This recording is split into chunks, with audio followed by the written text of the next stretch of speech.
Danny Ward, Lee Peltier, what's the next one? Danny Ward, concussion, so he's unavailable for the weekend. We have to follow the protocol of obviously the FA, and we all understand that. So Danny Ward's a no for the weekend. We're hoping that the protocol boxes will be ticked and it'll be okay for Tuesday, but again we won't really know that till Monday, so we'll have to sort of reassess then. Lee Peltier back on the training pitch, maybe not for this weekend. Again, maybe looking towards next week. Is Danny okay? He's not suffered any? No, he's fine. He's back in the building. He's been in a week. It's just the protocol now. You just have to do various tests daily, and there's a rule, a 7-day rule, that if you're concussed, as we all know, concussed, your 7 days is you can't take the field again. So sort of that rules him out this weekend.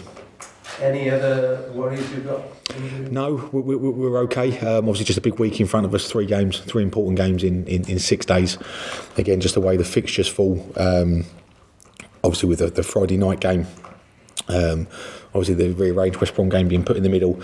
Not ideal for us again. I think it's the 3rd time that's happened to us. That we've gone in 6 days, and we've got another one coming up in February as well. Now, where you have the short turnaround, and that's test the group and the fitness, but that's where I'm quite lucky to have a good core group of players that are in good shape, that want to play and can play those amount of games.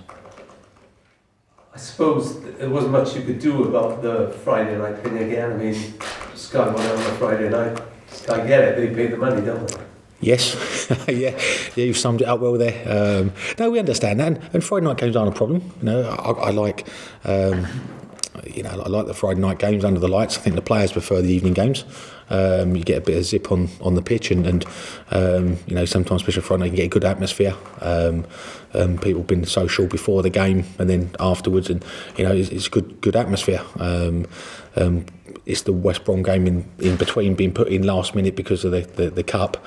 That's getting through the cup, which is a nice dilemma, because it's nice to be in the next round, that's for sure. And we certainly look forward to the weekend. But 3 games in 6 days wasn't my preference to play on that Tuesday. But again, league dictate, and that's what it is. Yeah, you'd rather it be delayed towards the end of the season. Yeah, just you don't want.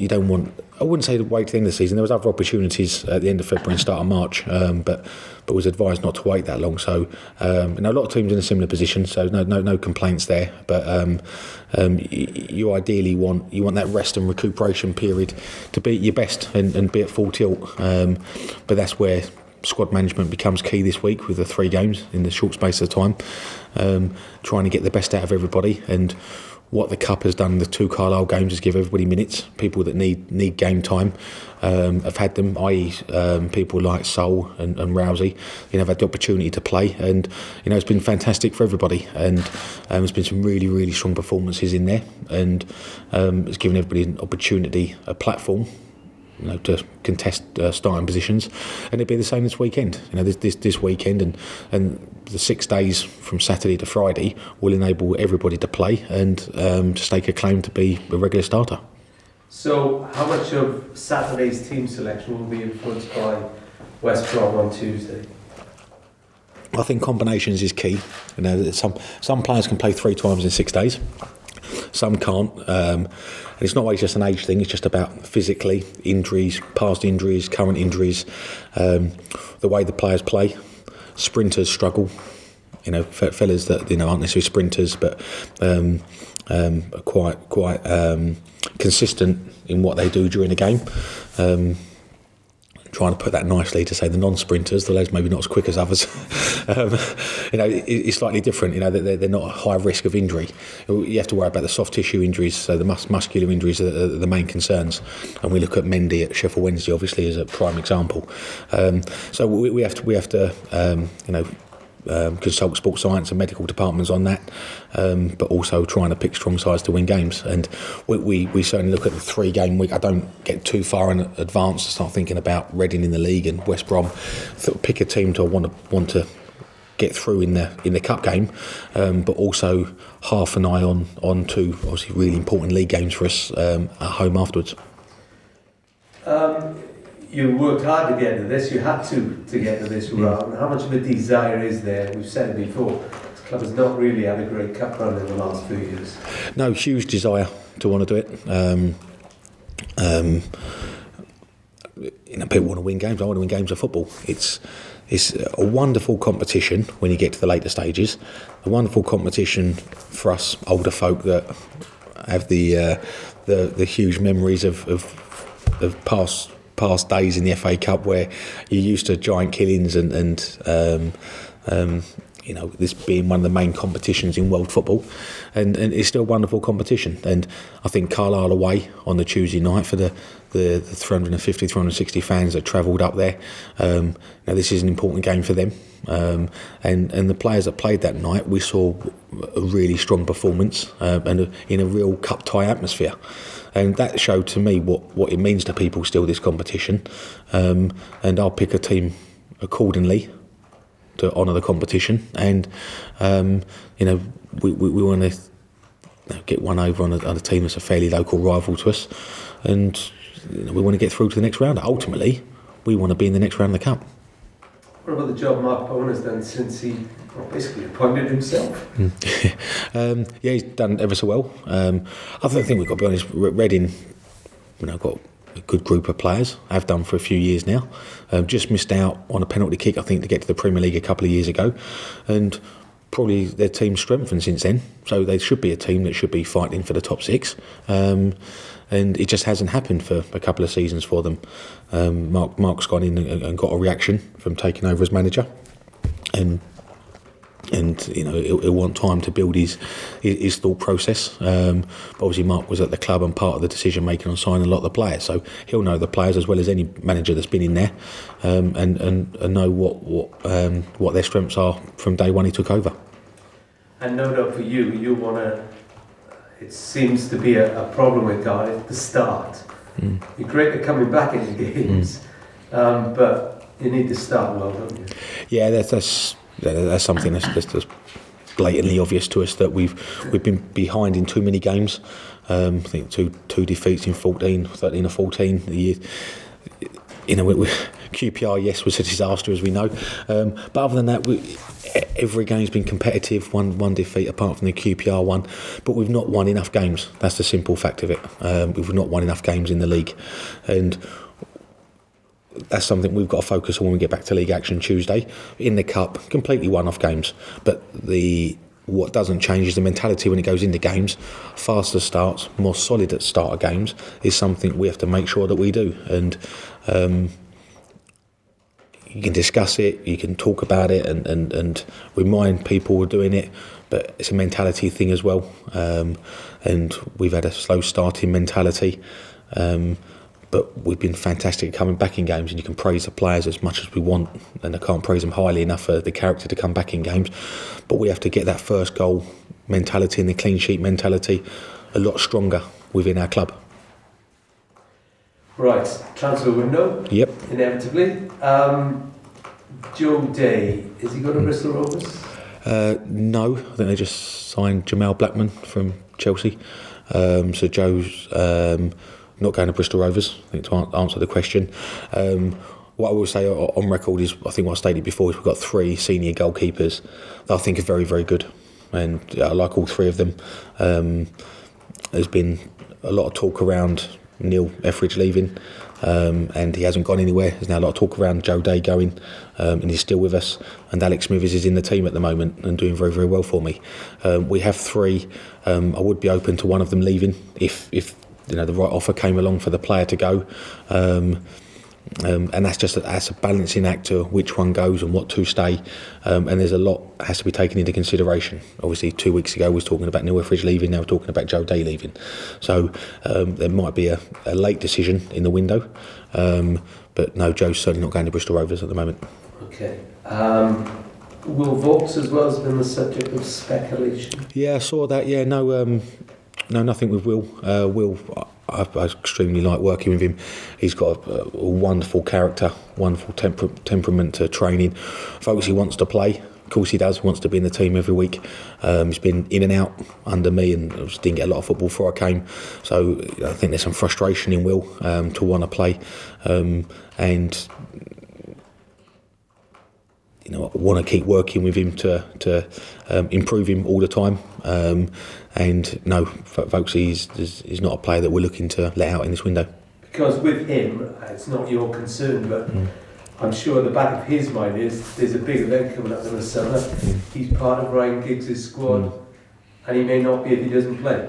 Yeah, and I understand your thought. It's not my concern. I say it is my concern because I care about my players, and nothing would give me greater pleasure than seeing players that work under me go and do well in championships, European or World Championships, and I love the players when they go away with their national team. Always wish them well and always hope they come back safe and injury free. But love it when they go, because what an opportunity is for them and a proud moment for them and their family. But also boosts us as well when they come back and they've had a real high while they've been away. So folks' thought process of wanting to be playing and being fit to get away with Wales in the summer is important to me, because the club I represent, and I care about him because he's a wonderful character. So there is a thought process to that as well. But I do really enjoy working with him every day. So next question. Last week you said, I asked you about people coming in. You said, excuse me, just have a little bit of water. Yeah, you know what's coming. More clubs hadn't signed players than have in the Championship. Yeah. Now it's tilted the other way. Been busy this morning. So good stats. What are the chances? I mean, are you keen to get someone in by Friday? Because I used the word concern last week. You said no fans shouldn't be concerned, but they are now. Yeah, I think, and I do understand that. And what you're really saying is, what you're really going to ask there is, do I personally want to get players in? Yes, I do, and I think we can all see the need to add one or two players to the group. I certainly see that in the attacking areas and defensively in fullback positions.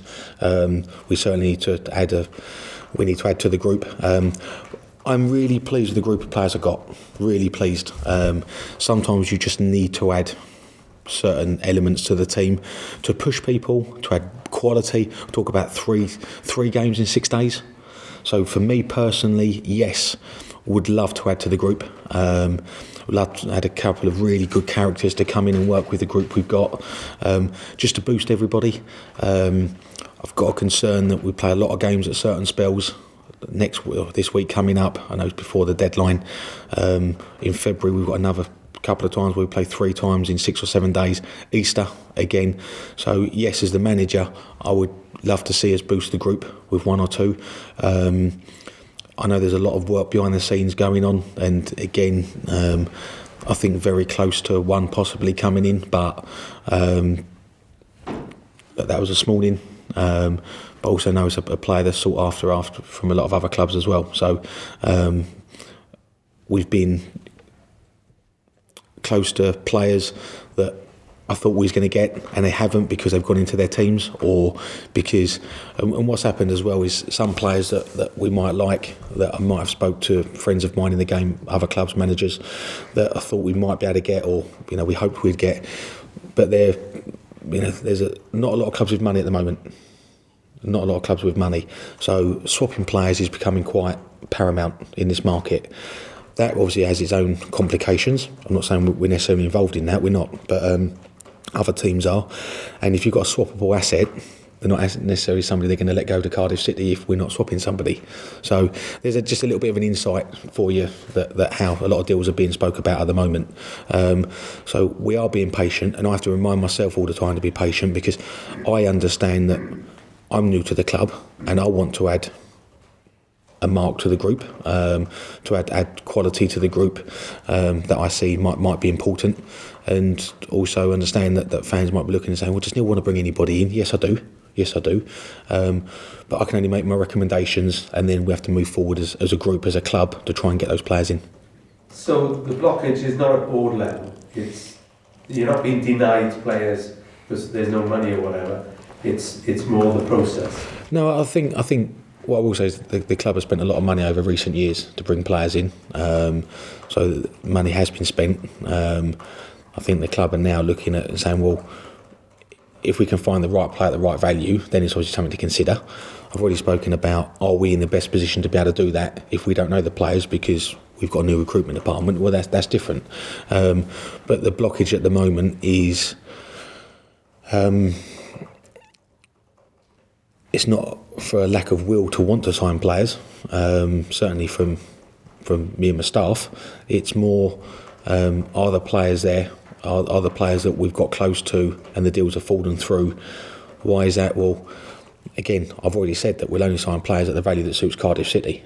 So, and that's not about the board not wanting to spend money or the board not having enough money to do it. But why should we? Why should we overpay? Why would you go and buy a house that's £1 million overpriced?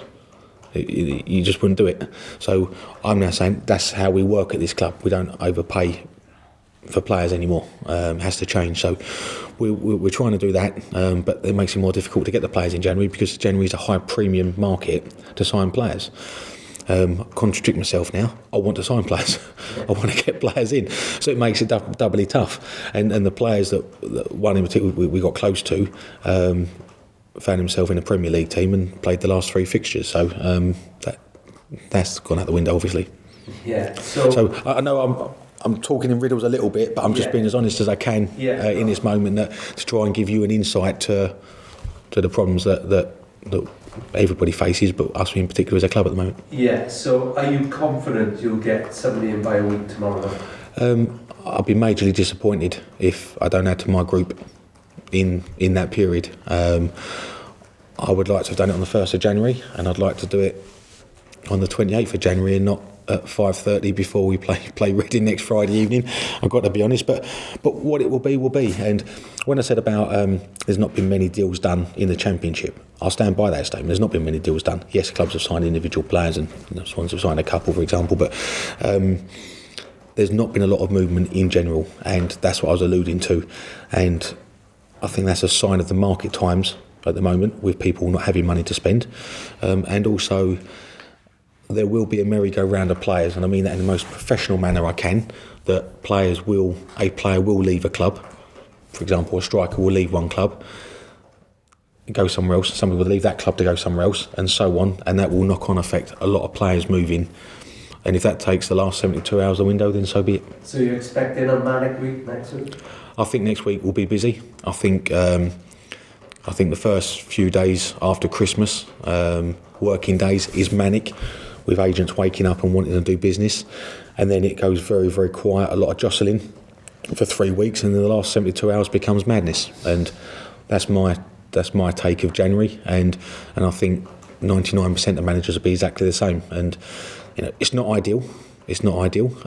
And if we get the players in that we require on the last day, then so be it. But ideally, again, I'd like to do business as soon as possible. And last one, have you had any bids in for any deals? No, none at all. Thank you. So it is going to be a mad week then, isn't it? 3 games and all that. It looks that way, and thank you for reminding me. Yeah.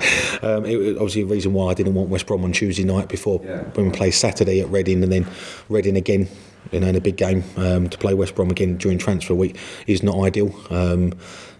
So yeah, there's a lot of hard work for people at the club. Have you been through a week with this sort of pressure in it before? Yeah, a hell of a lot as a player and a manager. Big moments. It's the end of the window. 3 games. There's loads of times during the season that are busy. We've had it. You have it every year.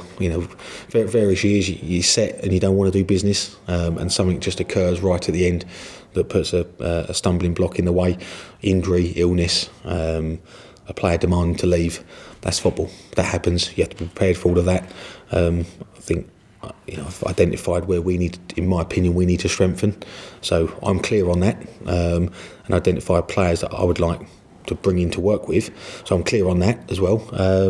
Whether we can get those players, that's always the hardship. And that's what I think the workload becomes next week is can we get those players over the line? And then it's, plans B, C and D. You're obviously central to it, but how many other people are involved in the process? I think obviously it's an ongoing club process, so yes, my opinion counts for huge amounts.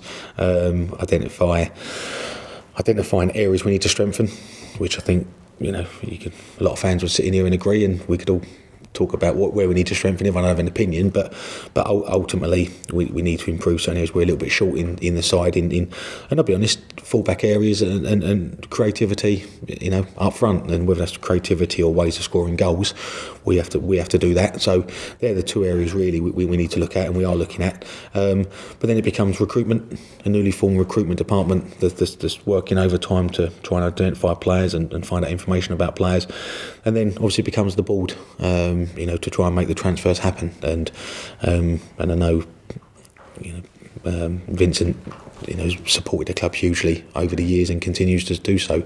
But then other board members in Mehmet and Ken Chu, chief executive, the paramount and central to what goes on, players coming in and going out as well. Coming back to this weekend, how much will that parachuted game on Tuesday affect your selection? Well, obviously straight away comes back to the 3 games in 6 days. So, you have to be careful. My original point earlier about some players can do it, and the sprinters struggle, and that's the same for all teams, and something that teams like Liverpool and Man City have to deal with all the time, because of Champions League football, and they do with big squads.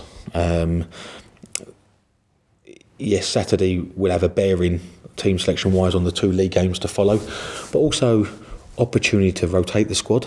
Again, some players that necessarily didn't play at Birmingham but played really well at Carlisle. Again, another opportunity. Again, people get an opportunity to build their fitness. What you talked about, Sol and Rousey and people like that, certainly.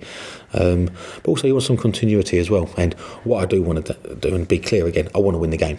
I said before Carlisle, I wanted to win both games, and we got through on the replay, which is fine. And the replay in some ways did do us a favour because it gave everybody another 90 minutes, which was really important. This is another 90 minutes for some players, continuity for other players that have been playing well, and ultimately another opportunity for me to carry on learning about the group, good and bad, and that's what we're doing. An opportunity for players just to stake a claim for a place. We want to be winning games of football, not drawing games.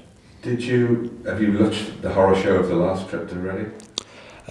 I've seen various parts of it from time enough when I was taking it. No, I wasn't there. No, and when I was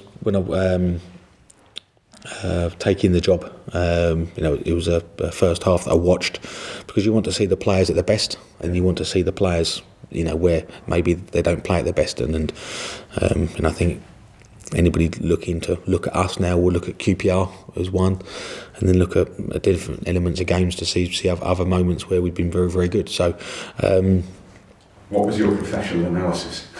Well, it's not for me to take on that.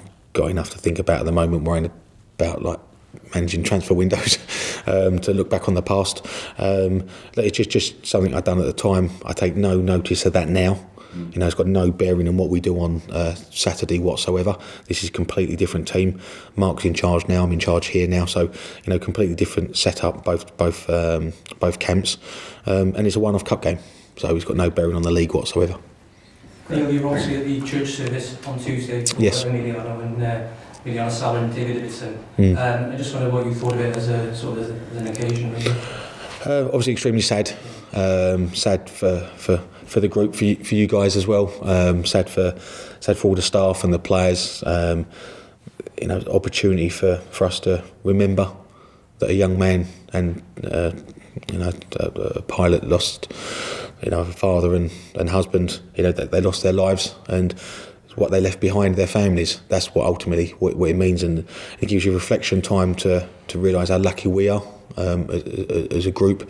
The players, we had a moment on the pitch, on the training pitch Tuesday morning, to remember Emiliano, and I think what the players, what they should have done in that moment is reflect on where they're standing, what they do for a living, and how fortunate they are. And it was very touching, very nice service on Tuesday, and a fitting tribute to a man that plied his trade in our industry. and football comes together at moments like that. And I know you didn't know Emiliano personally, but did you feel it was important to yourself and a couple of the players with the service as well? Oh yeah, hugely. Represent the football club, and the lad was signing for us, and I look at it. Ultimately, he might have been here now. I might have been working with him. So yes, I didn't know him, but it was hugely important for me to be there as the manager of the football club, and the players, showing that mark of respect, that they would have enjoyed working with him. You mentioned obviously January is a time when prices are at a premium. Is the live market something you might possibly look at? Oh yeah, we're ultimately majority. I'd say looking at loans now. We've been linked with players to buy, and it's not something you can completely rule out, but. Again, I've used the words carefully of buying players and paying what we want to pay rather than what you're forced to, and that's aimed really at buying players. Not just loans. Loans, I think, is realistic in January. There's not many sales that go through because it's a seller's market really. So loans is more realistic. So you've been linked with a couple of players abroad. How far are you casting the net in this window? No, not really. Abroad's not really a market we're looking at. I've got to be honest. For a strange reason, I keep seeing us linked with players from abroad, and again, players I've never heard of. They certainly haven't come to me. So, quite bizarre that we link with so many foreign players. But no, it's not a market we're looking at the moment. We're in newly formed recruitment department that's focusing on the British leagues. Is there any update on some of the younger members of the squad, like Cameron Cox? There's been some previous suggestions that they might be going out. Yeah, I spoke before about Coxie and Sparky, about Mark, maybe getting out to play, and ideally they would go out and play some men's football, be loaned out, just for their development purposes and for us to look at them in a different environment. Really good lads that have got some potential. So they're two certainly we're looking to get out, and talks will go on with trying to get them out to clubs where they can get an opportunity to play more regularly, and that also leaves the pathway for a couple of the younger ones that are doing well, that are training with us regularly at the moment, to stay training with the group, and what it has done, where a few players have left, a couple of injuries to people like Mendy, has given an opportunity for a couple of youngsters to train with us regularly, and that's really key. Something I'm big on and want to progress. So like Sam Bowen, Tom Sang at the moment, Joel Bagan from the under-18s. Not just saying their names. I know there'll be a clamber now to check who they are and what they do, and the fans will be excited. But they're players that are training with us regularly at the moment, and it's a great opportunity for them because there's potential there. I ultimately want to bring through players from our own academy and give them an opportunity. The club want to follow suit. It's not going to hinder what we do in this market. We're going to try ever so hard to bring players in, but in the longer term, we want to use our own players. And if you've got a group of 24, 25 plus senior players within a club, you can't give those youngsters an opportunity. And that's what people don't understand. You can only use certain times, your training sessions, you can only use 20 outfield players. It's 11v11. So you can use 20. And if you've got 20 senior players, you can't just go, sorry lads, go stand on the sideline to senior players. It doesn't work like that. So for the youngsters to get involved, you have to have a smaller squad, a tighter knit squad, and I want to involve the youngsters because we have got some good players and we want to bring through good players, and ultimately every fan wants to see their club go and spend 100 million on Lionel Messi. That's not going to happen. They want to see their own players. They want to see Cardiff City fans that come through our academy in our first team, and I want to give them that opportunity. I think on the under 23's job, though. Sorry? I think on the under 23's. Very close. Watch this space. Yeah. Any FA Cup goals at the Madejski? FA Cup? No. No. No. Never play really? No, you've been doing your own work. I thought you'd have known that. Well, I rely on him, you see. Oh, right. Yeah, no, if you're asking did I score there, that's a different question. Yeah, he's let us down. Yeah. You scored it? Yeah, more than once. well, I only covered Cardiff, you really scored one. Yeah, Sheffield United away, yeah, left foot. Yeah. We'd have won that game. Yeah, still remind Kev of that. Yeah. No, I did score there. Yeah. He might have got a hat trick once. Oh yeah, I might have done. Right. I can't really remember. So you might want to check that, but I could talk you through everyone. check it out. Yeah. The lads know, that's the thing. yeah. I'll be mentioning Saturday. Yeah. It's true. Yeah.